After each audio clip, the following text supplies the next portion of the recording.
welcome. I'm back. It's back. It's Mitch's monthly workshop.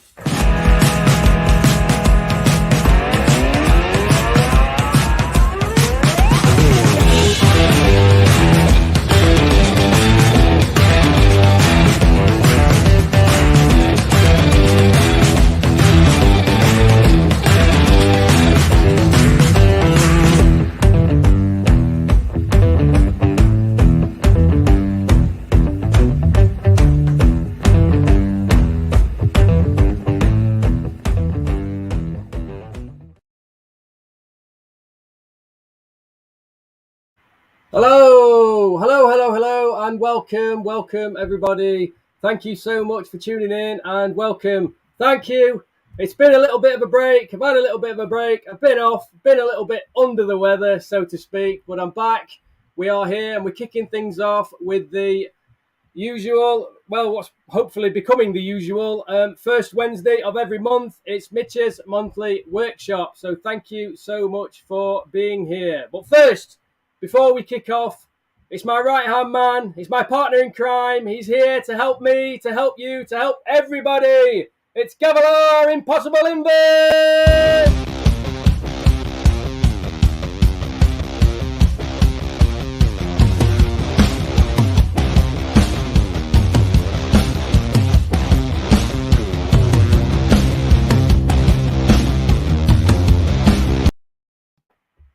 Hello. Hey up. How you doing, Gav? Good. Gav's all right. Here he is. It's Gav, my right-hand man, Impossible Inverts. We've had a little bit of a break, but we're back, Gav. Are you rested? Nah, because he just carried on with all his awesome stuff, all his awesome wood turning and magical creations in there in the shed and all his invert dude and all that good stuff. I know you've just recently uploaded a video, Gav, haven't you, mate? And I haven't actually seen it yet because I'm so self-absorbed. I only look at my own stuff. Nando Carapoensis. There you go. Gav's got a new video uploaded I think it was it yesterday or this morning, I think? Yesterday, I think. Yeah, I think today Gav's uploaded a new video. Go check it out. So if you haven't already, go and subscribe to Gavilar Impossible Inverts. All sorts of cool invert-related stuff going on, rehousings and all sorts of stuff, breeding. And also he does all that cool wood turning stuff, creating those magical creatures in his shed. So there you go. That's Gav Impossible Inverts. Go check him out. Go and subscribe if you haven't already. Right then, Gav. So this is supposed to be a nice, easy one for me to get back into and on the way back in. But I don't know. It's I always feel like even though I'm just sitting here, just talking, answering those questions sometimes can be a bit more stressful. You know, because I never know how it's going to go, you know, because like I start talking about, because all these questions, I write them out and then I put them on these little sheet and I never actually think about what I'm going to say. I just hope, I just assume that they're going to be questions that I can just like answer in my sleep. Do you know what I mean? That's kind of why I do it. So yes, anyway, so thank you. Let's, before we get started, let's just say a little hello to everybody. And I want to say a little bit of a special hello to our Peter in Invert Laws. He's not been well. He got, I don't know how much he wants me to say, but anyway, he got rushed into hospital. He's had some surgery stuff done. And Peter, just want you to know, my friend, that we all love you and we're all thinking about you, man. So everybody give a bit of a, if you've not already, because I know a lot of people in the chat here know Peter anyway, outside and in Facebook, and because Pete's like such a likable guy, everybody loves him, and I just want to say on behalf of myself, Gav, and everybody else, we wish you a speedy recovery, my friend. I hope you're all right, man, and thank you so much, because I know you're probably on a boatload of painkillers. You're probably laid up feeling all sorry for yourself and everything, but he's still managed to do some kind of bioactive enclosure. I think we're about to say he's added lights to his enclosure. So you can't be that ill. But no, man, Peter, I just want to say thank you, man. He's still been commenting on my posts. He's still here tonight, showing some support, showing the love. And I just want to say thank you so much, Peter. You're a diamond, my friend. get well soon, man. Get well soon. So there you go. Just wanted to say that, and thank you to everyone else for tuning in. Who have we got in the house, Gavilar? We've got Nina. How's it going, Nina? We've got Greg. How's it going, Greg? 8 Legs 4 Wheels. Get over to Greg's YouTube channel as well. If you don't know Greg, 8 Legs 4 Wheels. Greg is an awesome guy. Very, very knowledgeable. Been in the hobby.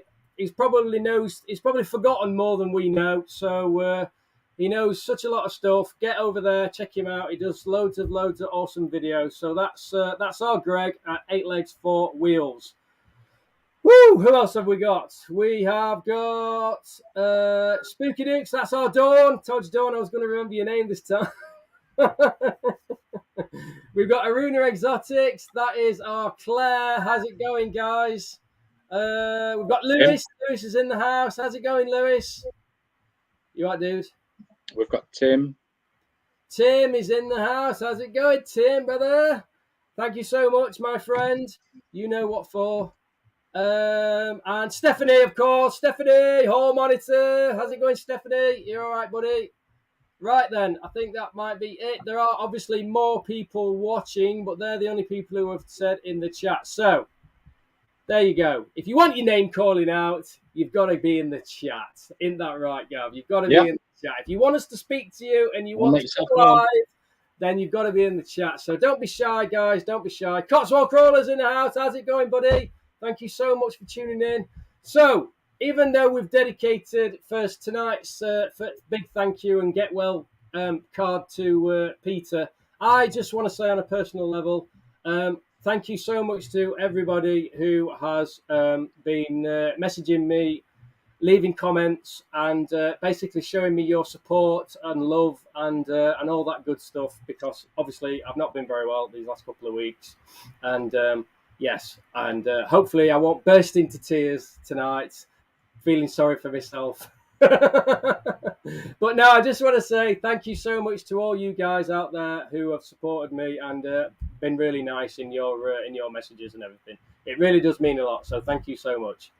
So right, I think we should just crack on with the first couple of questions. What I'm going to do, so tonight, this is the second installment of the Mitch's Monthly Workshop series that I'm doing. It's basically a Q&A, but it's not like a live Q&A where I will be taking your questions in the live chat. These are already kind of pre-recorded questions, so to speak. They're questions that I get day to day from customers and also just from people in the hobby, in and around the hobby. People message me all the time, not necessarily people who purchase from me, although that does happen daily, day in, day out. I get questions, and I just thought it would be nice to start doing this live interactive thing where I try and answer some of your queries, questions, and maybe some problems that you're having with your mantids, any other inverts that you buy from me, or just any inverts that you've got in the hobby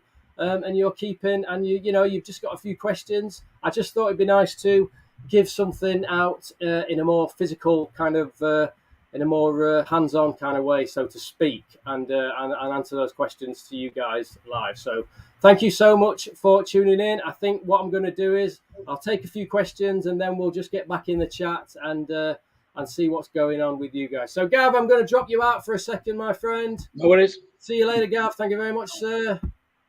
Right, there goes Gav. Right, okay. What I'm going to do is I'm just going to answer a few questions that I've already got, and then we'll get back into the chat and see what happens. So, this is it. Let's get started. It's Mitch's Monthly Workshop. Thank you so much to everybody, and thank you to everyone who wrote in and answered these questions. Some people are kind of ask me, say, can you make this one of your questions on the live stream? Whereas others are a little bit like, they just want their question answered, which is fair enough, and they don't want their names showing up. So let's get ready with the first question, shall we? Here we go, guys. First question. This one's an anonymous one. It's hi, I just received my new pet. Really well packed. Everything is really good. I wanted to ask if I need a new heating mat or some sort of heat for my mantis. Thank you. Okay. So This is a very common question. I'll say that again. Probably going to say this quite a lot. They're generally all quite common questions, but this one, especially when when you've got those seasons changing and you've got it going from like summer to winter, or you've got it going from like winter to spring, and the weather's a bit changeable and you're not really sure. And in today's climate, not everyone wants to have their heating on all day long. So basically, I mean, there is a very generic kind of answer for this. The kind of range you want to be looking for is it's all about how warm the room is that you keep your mantis or any other invert in. So we're going to talk about, let's say the question was for a mantis, so we'll address that. Basically, if the room that you're planning on keeping your mantis in has a range from between 23 to 27, 28 degrees, that is perfectly fine. Now, I appreciate that sometimes during the day it can get a little bit colder, maybe like drop down to 20, 21 degrees. If you think that the room that you keep your mantis in is going to drop below, say, 20, 21 degrees for more than a couple of hours a day, you might want to consider an external heat source. So like a heat lamp or a heat mat. The choice is yours. Sometimes it can depend on whether or not depending on what type of invert you're keeping or what species your mantis is, because some prefer to bask under the light and some not so much. But generally, a heat bulb, like a ceramic bulb or a heat mat is perfectly fine. Now, like I said, you only really need this heat source if you think that the temperature that your mantis is at, the room that your mantis is in, is going to be below 20 to 21 degrees for more than, say, 2 to 3 hours a day. If the rest of the time, say it's only going to be 2 hours a day, and then say for majority part of the day it's going to be between above 22, 23 degrees, that's perfectly fine. They don't really need that extra heat source. But if it's consistently, say, for like half the day or more below 21 degrees, I would definitely recommend getting a heat mat or a heat bulb. As far as overnight's concerned, similar sort of rule applies, but the range drops. A drop in temperature is actually really good for your mantis. You can imagine in the wild, when they're out there in the rainforest or wherever, there's generally going to be a drop in temperature, and that's perfectly natural. This is the way they've evolved. They've evolved to have that drop in temperature overnight. So we're looking at between 19 and 20, 19 to 18 to 21 degrees. That's perfectly fine. Overnight, all night, overnight at 18 to 21 degrees, that is perfectly fine. If you think it's dropping down to, say, below 15, 16 degrees consistently for the whole night, you might want to think about getting a heat mat. 15, 16 degrees is generally okay, but any lower than that, you really want to think about getting a heat mat. Now, these ranges can change depending on how old your mantis is. If it's a small nymph, say only like second or third instar, then you definitely want to adhere to those ranges that I've just mentioned. If it's a slightly older mantis and a bigger mantis at, say, like fourth, fifth, sixth instar or upwards, they can generally tolerate a slightly higher temperature. So you don't want to worry too much about it dropping to, say, 14, 15 degrees overnight. That's generally okay for a larger, say, older mantis. If it's a young nymph, you might want to think about getting a heat mat to bring it up to, say, 18, 19 degrees overnight. And again, same applies during the day. If your mantis is, if your room is consistently below, say, 21, 22 degrees for the whole day, you definitely need to think about getting a heat mat. Now, depending on the species that you've got, let's just say, for example, you've got a giant Asian mantis, then they are quite hardy. But the thing is, they also, even though they'll probably survive okay at that low temperature, they just won't thrive. It'll take such a long time for them to reach a point where they might want to molt. And there's a very good chance that if you consistently have them below, say, 21 degrees for the whole day, they probably won't even reach that molting point. They'll probably just like I say, they'll survive, but they won't thrive, and they'll definitely either take far too long before they reach the next molting stage, or they won't reach that next molting stage at all. And if they don't molt, that is critical. Obviously, if they don't molt for several weeks, eventually, unfortunately, they will die. So, and the main reason for that is because the conditions aren't quite right. And the main thing about the main condition you want to think about is that temperature. We can think about humidity another time, but right now we're just talking about the temperature. And that is the main thing. So you want to be looking at, on average, I would say a nice temperature is between 23 and 28 degrees throughout the day, and then overnight between 18 and 20 degrees. That is perfectly fine. So there you go. So that is just something to consider. These are very general. That's a very general answer. It is, you can tinker with the conditions slightly to suit different species, but that is a very general kind of guideline. We can talk about species-specific conditions regarding temperature and humidity and things a little bit later on, and I am going to cover various species in other workshops. So there you go. So thank you, Mr. Anonymous. Thank you so much for your question. I hope that answered that okay for you. Right, let's move on to question 2, shall we? Okay, so we've got Insect Mansion have messaged me and said, our gorgeous lady mantis has laid an egg. What do we do? Will we have loads of babies running around? And will she die now? Now, unfortunately, that final point, will she die now, is actually, it's a very sad question, but it's actually also a very common question. There's a lot of information on the internet out there where people are basically, there's information out there that basically says once your mantis lays an ooth, then it's going to die very, very soon. That's just not true. But we'll come back to that in a second. So your mantis, your female mantis, has laid an ooth in the vivarium. There it is, sitting there, looking absolutely amazing. And you're wondering whether or not it's going to hatch out loads and loads of babies. Now, the bottom line is, if it's not been bred, if you've not paired it with a male, then no, is the basic answer. That's the bottom line, basically. The majority of mantis species do require to pair up or to breed with another male.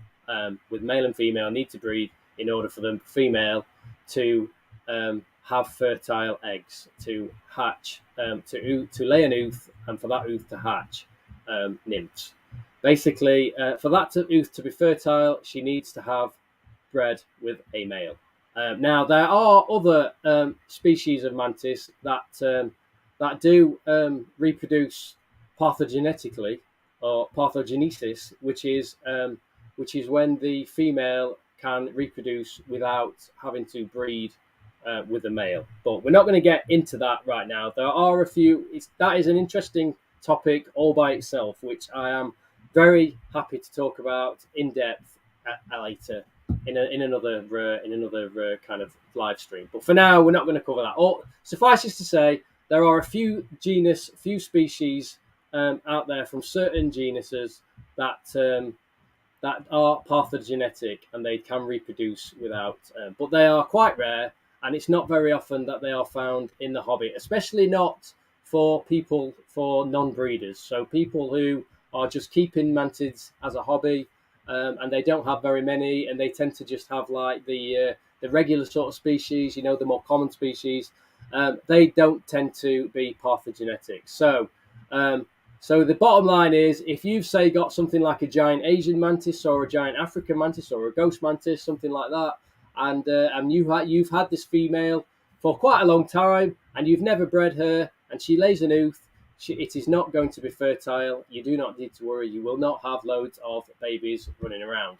But what you can do is, it's up to you what you do with that ooth. I don't know about you, but I find the mantis ooth to be an absolute work of art. They are absolutely beautiful, and honestly, they're just created. They create these ooths into absolute masterpieces, as far as I can tell, and they come in all shapes and sizes, and they look absolutely beautiful. They are beautifully crafted. They are perfectly made, practical, pieces of art, in my opinion. If you look at all the different species of mantis, no two mantis species lay an ooth that looks the same. They're all like a fingerprint. They all have their own identity. They all have their own style and design, and they all have their own functionality. In that, different ooths that are laid are laid in different ways in order for the nymphs to hatch in different ways. But we're not going to get into that now. That is definitely something that we're going to cover in another stream. The beauty of the mantis ooth. But what I will say is that what you want to do is you can either leave that ooth, that infertile ooth, in the vivarium. Personally, I think they make a nice piece of art decor. I think they're very beautiful. I think they make a very nice and beautiful addition to your vivarium. If it was me, I tend to just leave them where they are if they're going to be infertile, which is usually not the case for me. But I appreciate that a lot of people who just have a mantis for a pet, it comes along, they grow it up, and you've obviously done an amazing job getting your mantis to an adult, which is no mean feat. So congratulations to you guys for doing that. And you're obviously really, really proud. But then you see this ooth and you start to think, oh my goodness, she's laid an ooth. Does that mean she's going to die? Well, in a nutshell, no, it does not. All it means is that you have done an absolutely stellar job at bringing up and looking after your mantis, because all that means is that your mantis is going through the perfectly natural life cycle of reproduction. It's going through its natural life cycle. It's grown, it's developed, it's become an adult, it's matured, and now it's laying an ooth. Unfortunately, it's not bred, but that doesn't mean to say it can't continually go through its life cycle. Now, different species will lay different numbers of ooths. So when you say, is my mantis going to die now? And I say no, that means because it's very rare that most mantis species will only lay one ooth. Now, different species will lay different numbers of ooths. The larger species, like say a giant Asian or a giant African mantis, they will lay anywhere between 3 and 5, maybe even 6 ooths. It just depends on how much you feed it, so how quickly it goes through its life cycle and continues to lay more ooths. So you would expect a larger species to lay between 4 and 5 ooths. Obviously, once she's got through those 4 or 5 ooths, then perhaps she might start looking like, she might be getting a little bit old and a little bit tired, start slipping off surfaces and things like that. So they are the telltale signs that she is starting to get quite old. But if she's just laid that first ooth, do not worry. She could potentially live for another year after that. So this is the larger species. The more medium-sized species, like a ghost mantis, they are very prolific. They can lay anywhere between 8 and 15 ooths. I mean, I've had ghost mantis lay anywhere up to 12, 13, 14 ooths, and they'll lay ooths generally like every week. Like if you feed them well enough, they'll probably lay an ooth every 6 to 8 days, and they'll just keep laying those ooths and laying those ooths. Obviously, because they're a slightly smaller species, they generally won't live as long as the larger species anyway. So the more you feed them, you speed up that metabolism, and they start laying more and more ooths more quickly. Then obviously they don't live as long, but they will lay several ooths on average. Those medium-sized species, and then you've got your smaller species, which will also can lay anywhere up to 6 or 7 ooths, and also they tend to not live quite as long as their larger counterparts. The general rule is the larger your mantis, the longer it will live. The females especially so. So there you go. So do not worry if your mantis has not been bred. There's a very good chance it's not going to be, the ooth is definitely not going to be fertile, depending on which species it is. But if it's just a regular, common mantis in the hobby, then it's not going to be fertile. You don't need to worry. You can just either leave it there, or you can give it a few days, let the foam protective casing dry up and harden, and then you can just pop it off whatever surface it is on. If you want to get rid of it, then that's perfectly fine. So there you go. I hope that answers your question, you guys. Thank you so much, and I appreciate the questions. Right, I'm going to have a minute, I think. So, Gav, are you ready? I'm going to bring you back up, my friend. There he is. How's it Hello. going? How's it going, man? Everybody Yeah, all no right? good. Yeah. I'm just going to have a quick drink.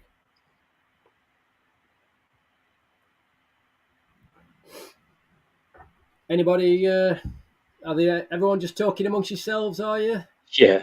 I do have one question. Yeah. What even is average room temperature in UK? Because I can't figure it out. What is the average room temperature? Yeah. What even is the average room temperature in the UK? There you go. Yeah. Yeah, I mean, it's a tough one. I mean, the UK. Hi, Louise. Anyway, hi, Louise. Thanks for the question. Yeah, I don't know. It's quite a broad range, isn't it? I mean, the average temperature. I mean, okay. In the UK, traditionally, room temperature is 21 degrees centigrade. That is like the kind of official kind of like, you know, that's the general kind of idea of what room temperature kind of is. So I would say that 20, anywhere between 20 to 22 is probably about average, I would say, for a room sort of temperature. Now, that kind of sits right at the lower end of that range that I gave you, which I know this is why it's a tricky kind of question, and that's why I wanted to address it if possible. Just because I do get a lot of people, especially because obviously we're here in the UK and the weather is just has a mind of its own, basically, especially nowadays. We just don't know where we are with it. So yeah, I mean, that's why I was saying if the room that your mantis is in is going to be between 20 and 22 degrees, which is what we've just established is kind of like the average sort of room temperature. If it's going to be that sort of temperature for just say a couple of hours a day, like say I'm talking about like in the morning maybe, and then it maybe warms up a little bit to say 23, 24 degrees during the day, then that's perfectly fine. I really wouldn't worry too much about a heat source at that stage. But if it's going to be, say, 19, 20, 21 degrees, maybe even 22 degrees for the whole day, you might want to consider a like a low wattage heat mat, maybe something like 5 watt, 7 watt, just to try and like creep up that temperature up maybe like 2 or 3 degrees. I think that's a reasonable sort of aim to go for. I know it's difficult because if you work all day, you're going out, and you're at work and you're not really sure what temperature your house is. It's kind of tricky. If you just get a feel for the temperature in the morning, like if it's, I guess just keep an eye on the forecast. If you think it's going to be cold during that, particularly cold, then maybe think about a heat mat. I know it's difficult if you're working, to keep an eye on that. So I know it's tricky, and I'll be honest, I can't really help. I can't really help with that. It's just a case of just trying to like kind of get to grips with how things are. I mean, you can get an idea as to how cold your house gets during the day. Like at the weekends, Saturday, Sunday, if you're around in your house, just keep an eye on like what your rooms are like. Do you have your heating set to come on in the mornings? Is your house good at retaining that heat during the day? So if you have your heating coming on in the morning, you could and then your house stays relatively warm during the day, then that's usually quite good. So yeah, it's a difficult one, isn't it? It's really, really difficult. So I mean, it's kind of easier for when you've got more, isn't it, Gav? Like people like us, we've got like hundreds of inverts, and we have a room dedicated to it, or you have a corner of your house dedicated to it. And it's easier to kind of control the heat, because you can either have a heater or you can keep it in like a controlled space, can't you, where you can control the heat better. Whereas if you've just got 1, 2, or maybe 3 inverts just sat randomly on a shelf somewhere, it's almost impossible to really kind of keep track of what's going on with that. So So there you go. Nina says she gets a heat mat in case house drops a little bit. I think that's the most sensible approach, really. If you're not sure, and if you're a little bit unsure about whether or not the house is going to drop below 21 degrees for the whole day, get a heat mat, stick it on the heat mat, or stick it on the half on the heat mat. That sort of thing. And so I think err on the side of caution.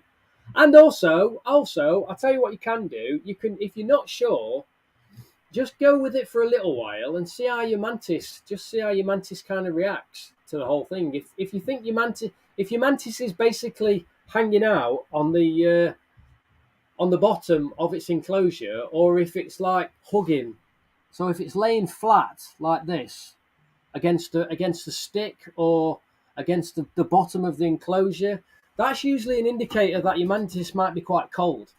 It's just one of the reasons why your mantis might be laying flat against the surface. It usually indicates that it might be a little bit chilly, so you might want to just look at your behaviour of your mantis. Is it being a bit lethargic? Is it just like not moving around very much? I mean, I know they don't move around very much often. Anyway, well, just look for that kind of behaviour. Like, is it hugging like surfaces, or is it staying down on the floor where the substrate is? Where it might feel like it's a little bit warmer. That sort of thing. That's a little telltale sign you could maybe look for. And also, how often your mantis is molting. If your mantis is molting, let's say it hasn't molted for like 3, maybe even 4 weeks, and it's just a young nymph, that is a very good sign that maybe the conditions aren't quite right, and your mantis might just not be warm enough. I get quite a lot of questions. In fact, I think one of the questions tonight is my mantis hasn't molted for quite a few weeks. What's going on? So yeah, that's usually one of the telltale signs. Depends if it's a cully. If it's a what? If it's a cully. Them things take forever to molt anyway. Yeah, they really do. Some species do take longer, but yeah. So there you go. So thanks, Louise. Yes. If you're not sure, get yourself a little heat mat just in case. If you do think that your house is going to be below 21, 22 degrees consistently throughout the day, just get yourself a heat mat. You can get some quite small ones if you've only got one small enclosure. You can get some like 5-watt heat mats for just a few pounds online, and you can have a look at getting one of those. And just in case you're not quite sure, just because the weather's just so changeable, isn't it? It's got to sound like an old man, but it is in Yorkshire. But it really is, especially up north where we are. It's it drifts around all the time. So there you go. Okay. Any more questions? I think I'll go back to. I think everyone's talking amongst themselves, aren't they? So yeah. So there you go. Yeah, there you go. Everyone was talking about 20. I think they're obviously talking about the about 15 degrees. Cotswold Crawl says 15 degrees. Yeah, well, I'm not surprised. Yeah, there you go. 2021. See, everyone's saying 2021. So yeah, there you go. Right then, guys, I'm going to move on to the next couple of questions. What time is it? 25 to. We've got time for 2 or 3 more questions, I think. Okay. Right, Gav, I'm going to drop you out, my friend. See you in a minute. Okay, everybody, let's move on to question 3. Question 3 has disappeared. Why did my questions keep disappearing, Gav? Anyway, we'll just move on to question 4. So, okay, we've got, hi Mitch, I paired up my sorry, this is from Toby's Exotics. Toby's Exotics wants to know, he paired up his S. lineola, that's the Sphodomantis lineola, which is the African lined mantis, a while back, and 5 weeks ago I got an ooth. Congratulations, my friend. It still hasn't hatched. Do you think it will be okay? Well, Toby, 5 weeks. 5 weeks now. As I always say, whenever I'm talking about mantids, generally, it's very hard to give specific answers. But in this case, you said it was the giant African lined mantis, the S. lineola, and now this is a relatively large species, and so I would say, hold on to your hat, my friend, because I would say it's going to pop anytime soon. Now, I did actually ask Toby when he first sent me this message, what did he see an actual connection? He said he paired his lineola, which is fantastic. Congratulations, my friend. He said that he saw a connection, and he said he saw a connection for at least 12 hours, but then he had to go to bed. So that's a story we all know too well, all too well. But he said he saw a connection for about 12 hours, and then he had to go to bed. So there's a very good chance it went on for a few more hours after that. He said the male was perfectly fine when he got up in the morning, disconnected, got off, escaped, lived another day. So well done, congratulations. Now let's get back to the point. He said the female laid this ooth 5 weeks ago. Now 5 weeks for a S. lineola is about right, I would say. Your ooth is, I would say it's almost ready. Now I would say that because if it was me that was incubating it, and I've been breeding S. lineola for donkey's years, and I know that if you get the conditions about right, nobody's perfect, nobody gets conditions perfectly right all the time, because we just don't know what the exact conditions are for certain things. All we have are our breeding experiences. And experience tells me that the Scrotomantis lineola, when she's laid that ooth, it's going to take about anywhere between 4 to 6 weeks. So 5 weeks is right bang in the middle of where I would expect. It could be 4 weeks. It can sometimes be longer, and the reason I say that is because it can take a little bit longer if the conditions aren't quite right. And now this brings me back to what I was saying about we don't know the exact conditions of incubating an ooth. All we know is what we have past experiences of. In my experience, the S. lineola, I would incubate that ooth at round about the same sort of temperature as I would keep herself, which is anywhere between 24 and 26 degrees. You don't want to overcook the youth. You want it to be a nice kind of steady sort of temperature. Anywhere between 24 and 26 degrees is really nice to incubate that ooth. Now, don't get hung up on having it exactly 24 to 26 degrees. If we think about the natural habitat, the natural habitat that this species would be, you're not going to get a regular set temperature throughout the day. You're going to get fluctuations of lower and higher degrees in and around that kind of area. And then overnight as well, you're going to expect a dip overnight. So it's perfectly healthy and natural, and actually a good thing when you incubate your ooth to allow the temperature to drop overnight and then bring it back up slowly through the morning and then through the peaking in the afternoon. Anywhere between 24 and 26 degrees. And that will, if your ooth is fully fertile or fertile in some way, I would expect to hatch anywhere between 5 and 6 weeks for the S. lineola. So Toby, hold on to your hat, my friend. I would say you've seen a good connection. Now, don't get me wrong. I've been around this game long enough to know that seeing a connection for however many hours does not guarantee fertility. It really doesn't. I've had mantids being paired up and connected for well over 18 hours, and they've laid several ooths and not one has hatched.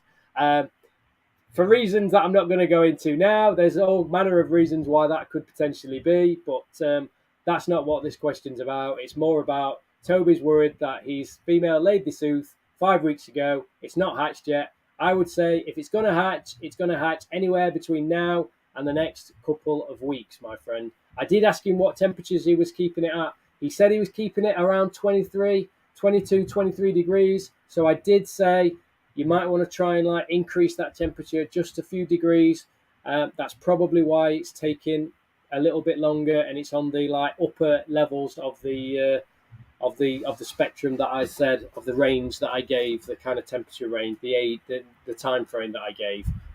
So I told him to up that to about 25 degrees if he possibly can, and hopefully if it is fertile, then he should see a hatch within the next couple of weeks. So I haven't heard back from Toby, but if you're watching, my friend, drop me a message, let me know.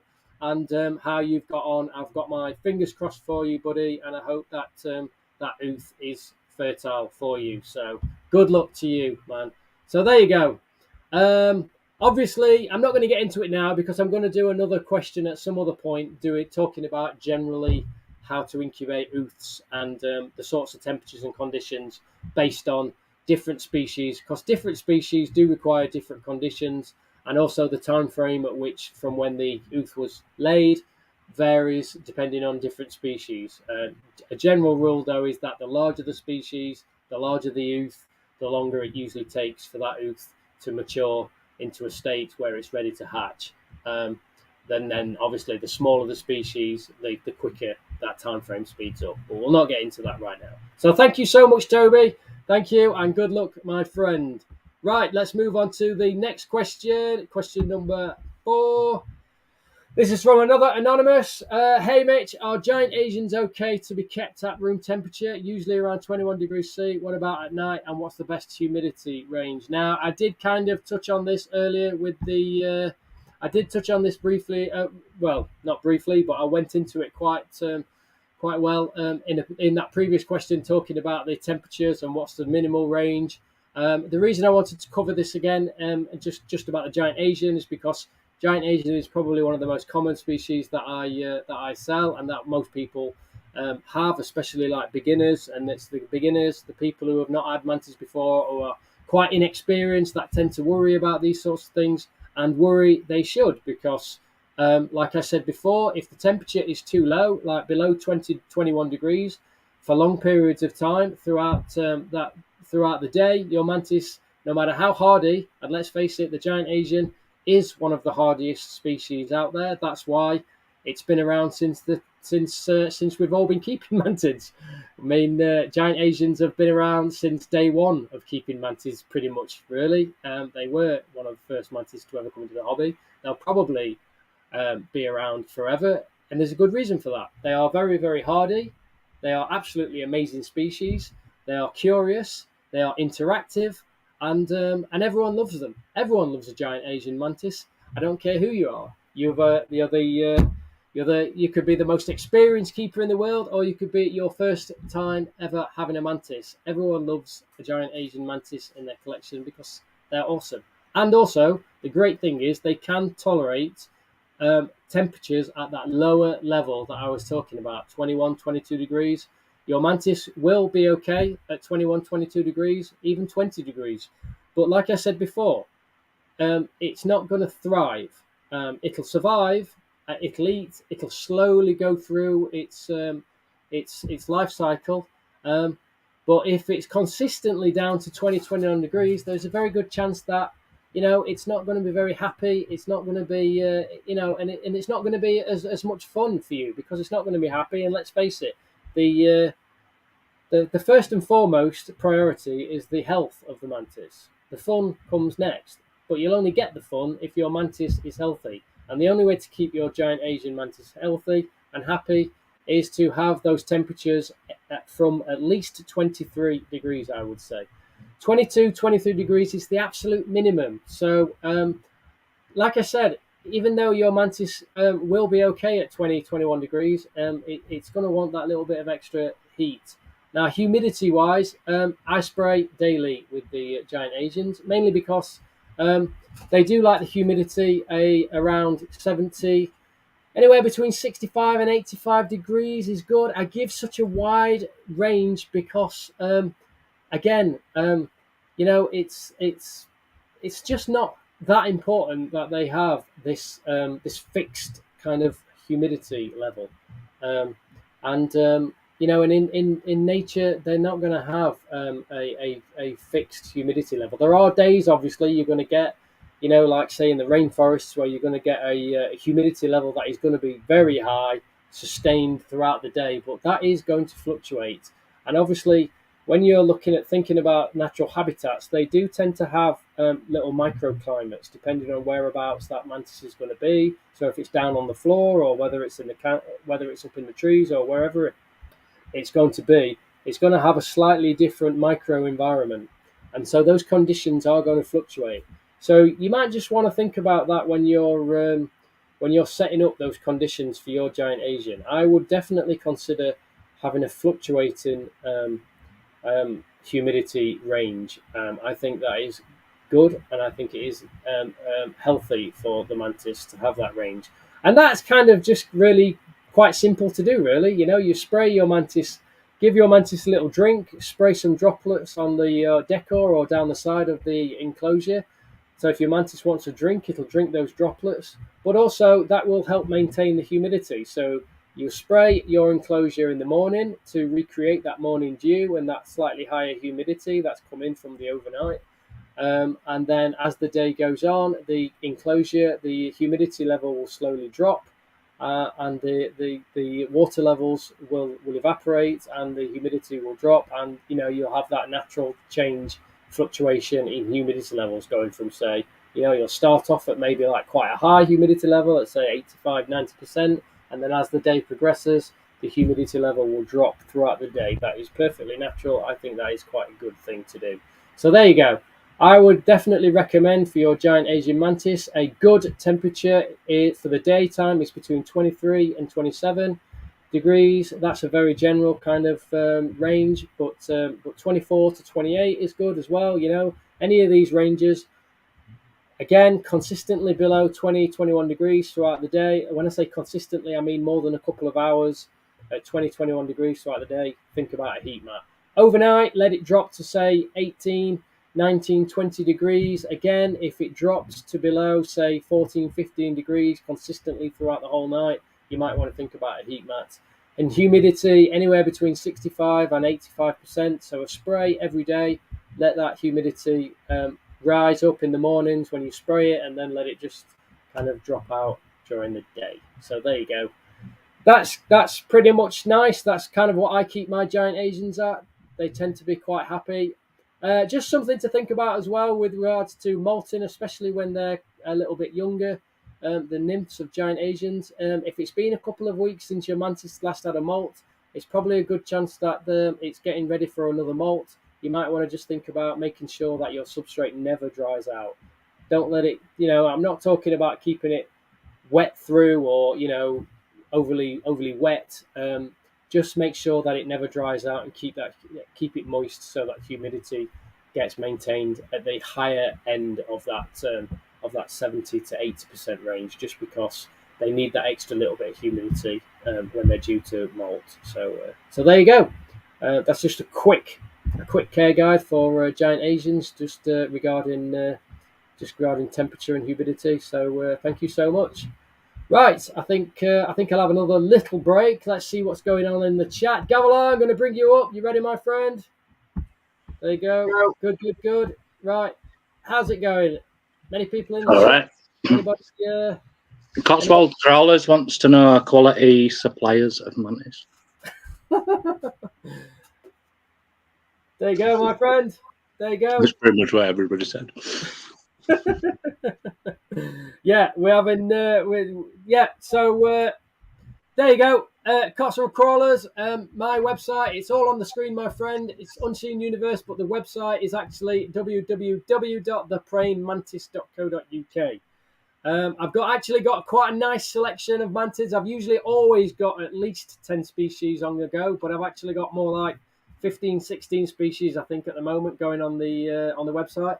If there's nothing on the website that you see that you quite fancy, drop me a message, man. Drop me a message, because I have always got a few more species secretly hiding out in the back that I drop a few. I drop the odd secret species in my mystery boxes just so people generally get something that they've not seen on the website. So yeah. First time owner. There you go. Mm-hmm. Excuse me. So there you go. Cotswold Crawlers. Anyway, do we know Cotswold Crawlers' name so we can get personal on this? Cotswold Crawlers, man. If you want to tell us your name, please feel free. I'm trying to get to know everybody, and hopefully, if you're enjoying tonight, you'll drop in regularly. So there Andy's you go. Here as well. You what, dude? Andy's here. Spiders. Andy, how's it going, my friend? You all right, buddy? Thanks for joining us. So yeah, Cotswold Crawlers. Thank you, my friend. Yeah, you. I am your mantis guy. I've got loads of species on offer. Like I say, go check out the website, dude. I do also sell a wide range of inverts, scorpions, tarantulas, and true spiders, and obviously mantis. So which is where it all began for me. So. There you go, Si, Mitch. there we go. Si. Nice one, Cotswold Crawlers. You are Si. Thank you so much, my friend. Yes, drop me a message, man. I'm actually working on my my updated stock list. We've got a whole bunch of new stuff come in today.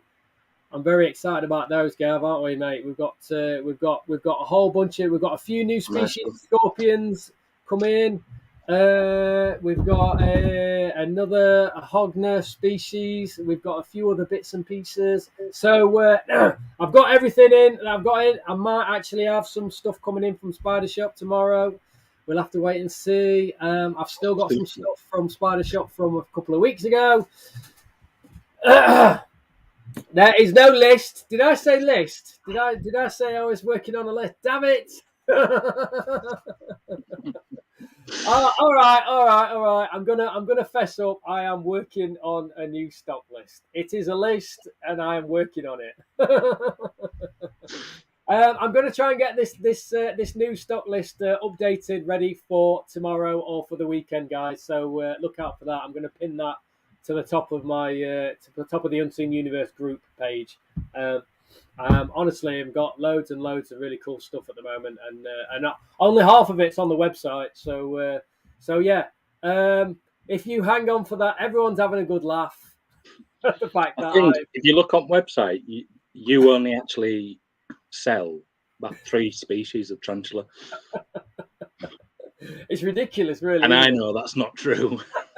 It's ridiculous, really, because in reality, I've probably got more I think I've maybe got almost as many sling species now as I've got mantis. And now we've got about 4 species of scorpions in. Yes, Greg, I've got about 4 new species of scorpions, my friend. I'll look out for the list. I'm going to get that list updated in the next couple of days. So there you go. You're going to have to excuse me because I'm going to have a quick drink.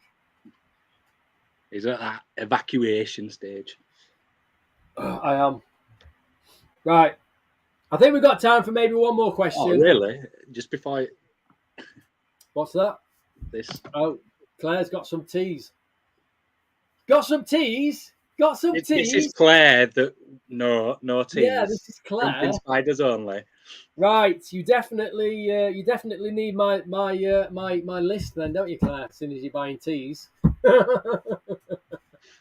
So there you go. Right, guys, I am going to just try and answer one more question. Let's just, I'm just going to drop you out, Gav. Yep, no worries. I'll speak to you in a minute. Right then. So, which question is next? What did I just do? Okay, let's do this next question then, guys. So, Ashley messaged me and she said we recently just had an Instar 6 female orchid molt, and would one of my Instar 3 males mature in time to breed her? Now, this is quite a specific question because I do sell. Ashley knew that I'd got a variety of orchids for sale in terms of their stage, and I do sometimes sell pairs of sex pairs of orchids, usually like 6th instar females paired with 3rd instar males, and there's a reason for that, and there's a good reason why Ashley's asked me about the 3rd instar male that I have advertised on the website at the moment, and that's because she knows, as well as I do, as well as a lot of people do, that female orchids take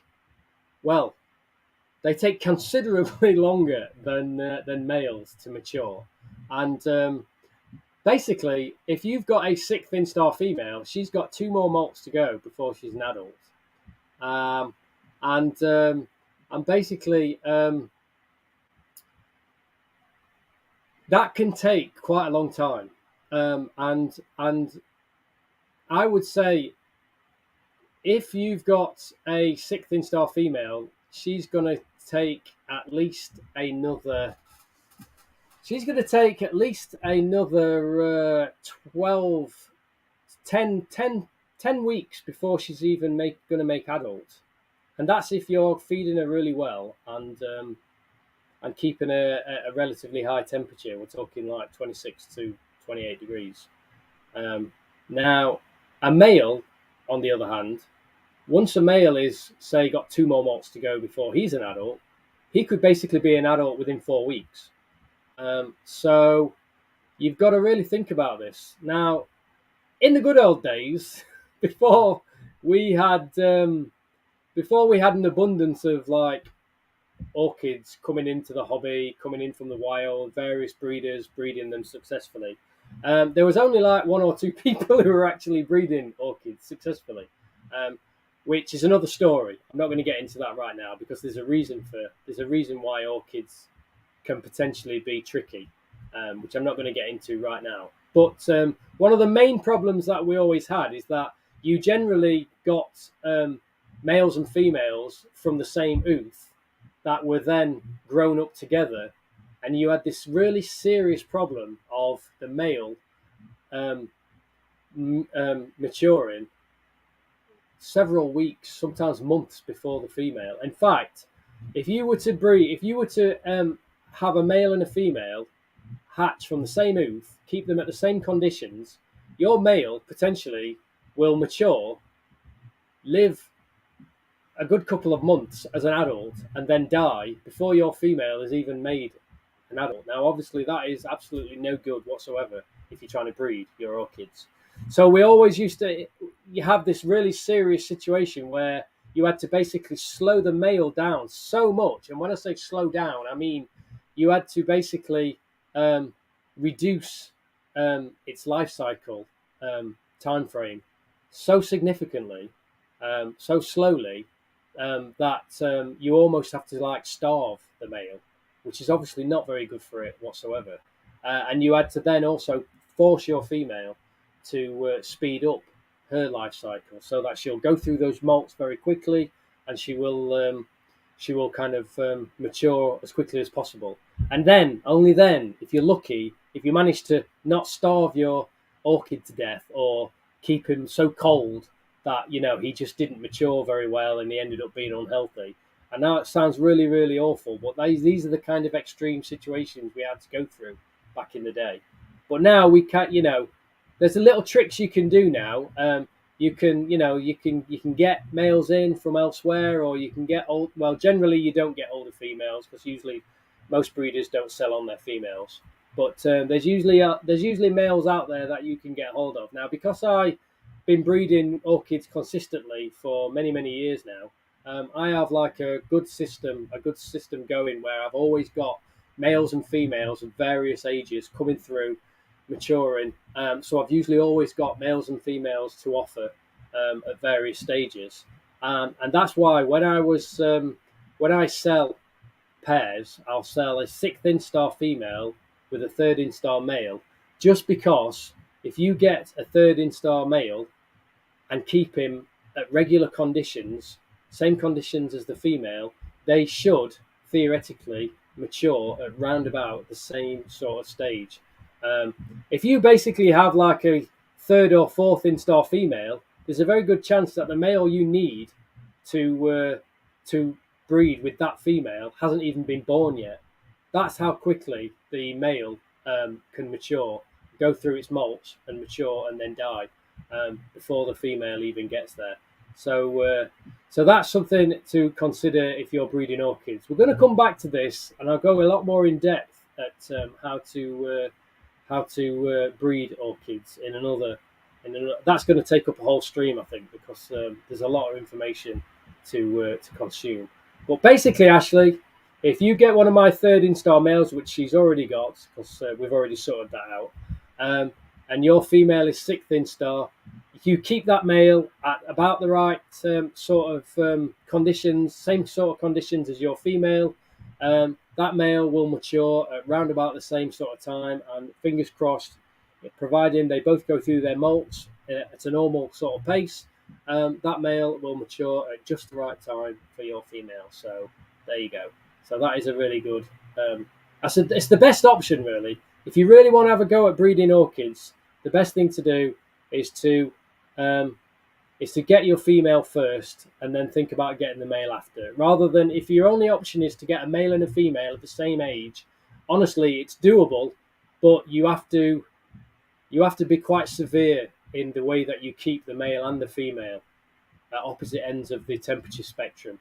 And it's not very good for the males or the females to be pushed like that, to be forced into either high or low temperatures or high or low levels of feeding regimes. It's not very good for the mantis, and there's a very good chance that you're not going to manage it anyway.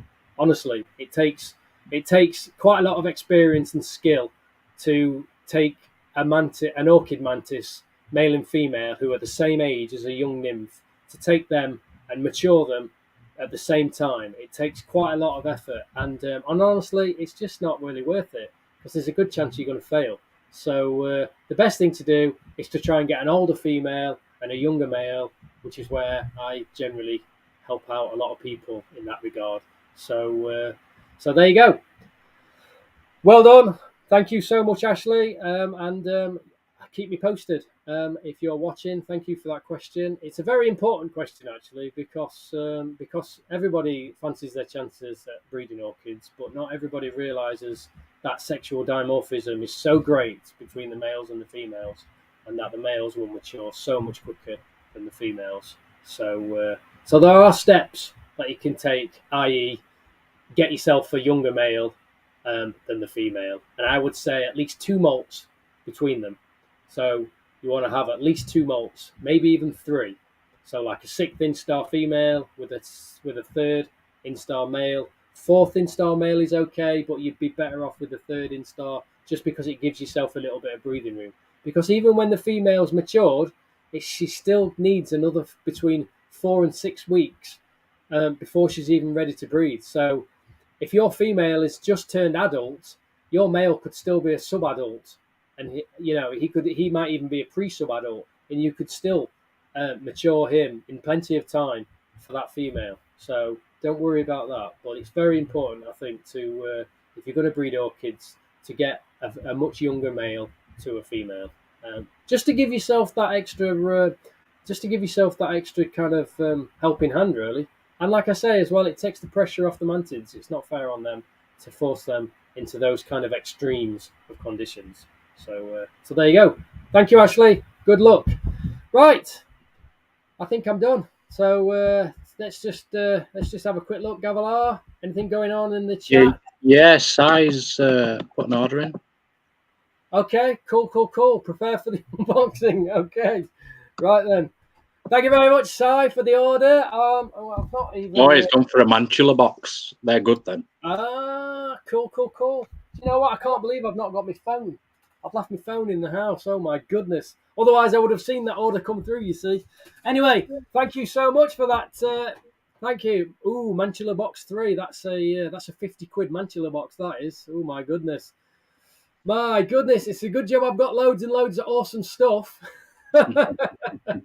Now, listen, Si, thank you so much for that order. Because you've ordered I know it's a mystery box, but this is what I always tell people whenever because I often get questions about the mystery boxes, and I often get asked, well, sometimes I get asked what's in the box, to which you can imagine, Gav, my reply to that kind of question. Yeah.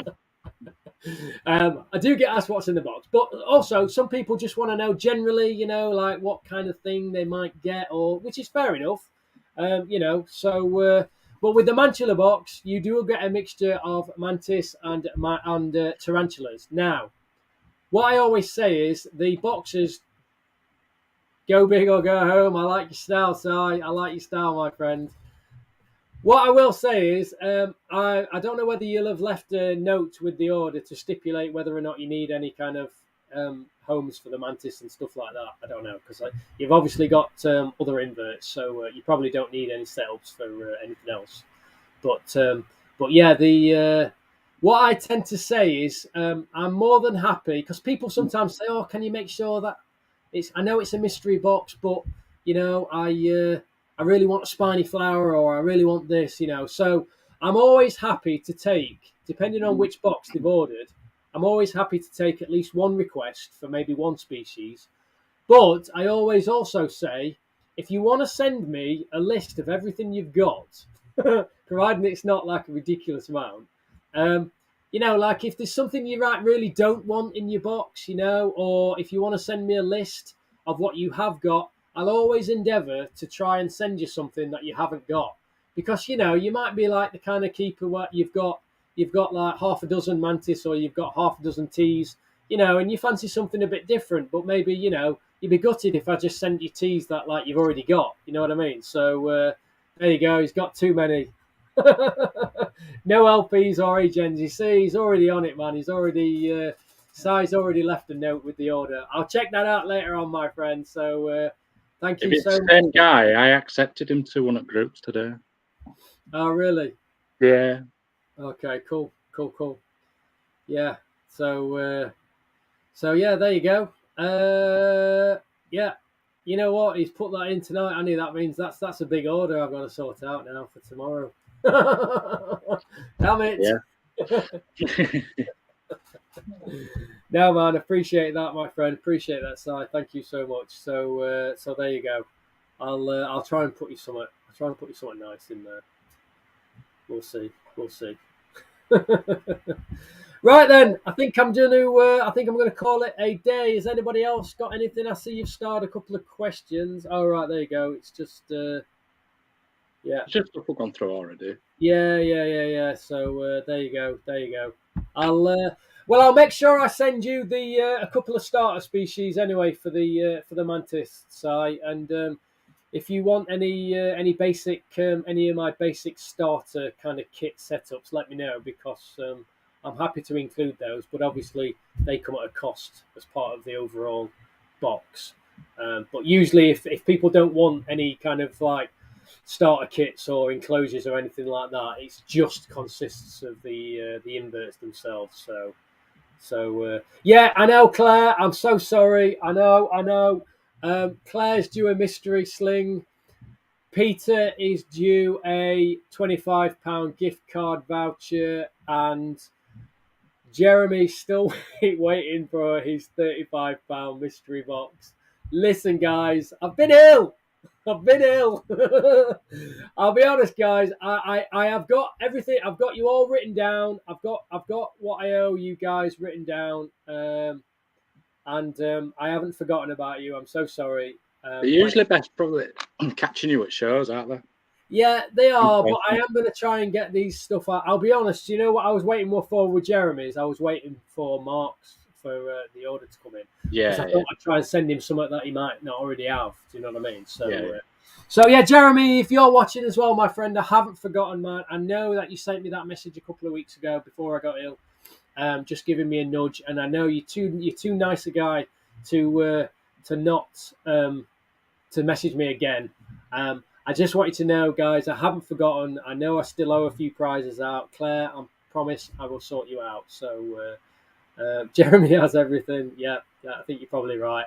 I'm sure I've got something Jeremy hasn't got. I'm sure, especially from that new batch, that new stuff I've just had. Yeah. I am going to have to wrap.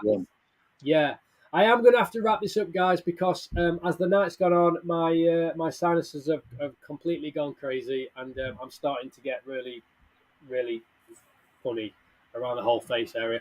I'm gonna have to stop. So anyway, Gav, I'm gonna wrap things up, man. So I'll speak to you in a minute, mate. So thank you very much to Gavalor.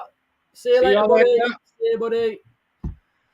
Right, everybody, thank you so much for tuning in. I know it's only been an hour and 10 minutes, and I know that is like less than half the kind of stream time, but obviously these Mitch's monthly workshops, I don't want to do everything all at once.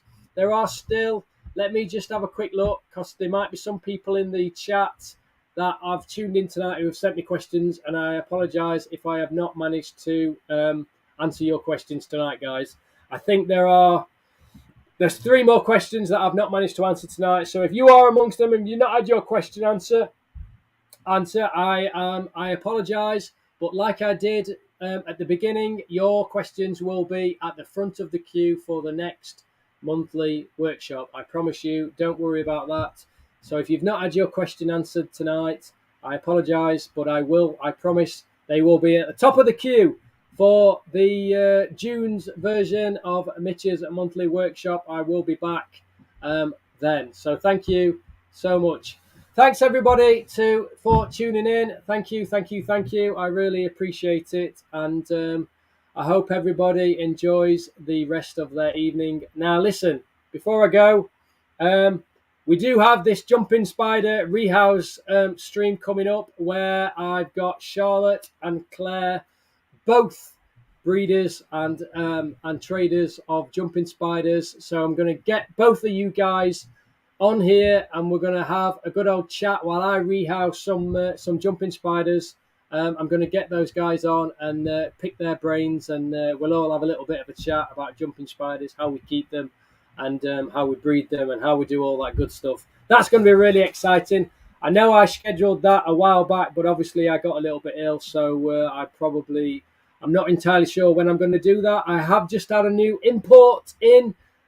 So I've got a whole bunch of new species that I've got to rehouse. So that's got to take priority. So that's either going to be Friday or Saturday. I may do Friday and Saturday. I don't know yet, but I will let you know in good time. So I'll keep you posted on those. But don't worry, the jumping spider thing is definitely happening. And I'm definitely going to get Claire and Charlotte on to talk about jumping spiders. So that's going to be awesome. So anyway, it just leaves me to say thank you so much to Gav and to Steph, Hall Monitor. Thank you, guys. And thank you to you, everybody in the chat. Thanks so much. I hope my questions have answered a few of your queries, and I hope they've helped some of you guys with a few tips and a bit of info. I'll be back again in 1 month at the first Wednesday of June for the Mitch's monthly workshop. Thanks so much, guys, to everyone for tuning in. If you're watching this on the replay, thank you also for watching. If you've got any questions or any queries or anything you want me to talk about on the workshop or any other stream, please leave it in the comments in the YouTube video, and I'll be more than happy to accommodate if I can. So thank you, guys. It's great to be back. It's been fantastic to be back here with all you guys. Thank you to everyone in the chat for tuning in and for contributing and for being generally awesome. Thank you so much, guys, and good night. Take care.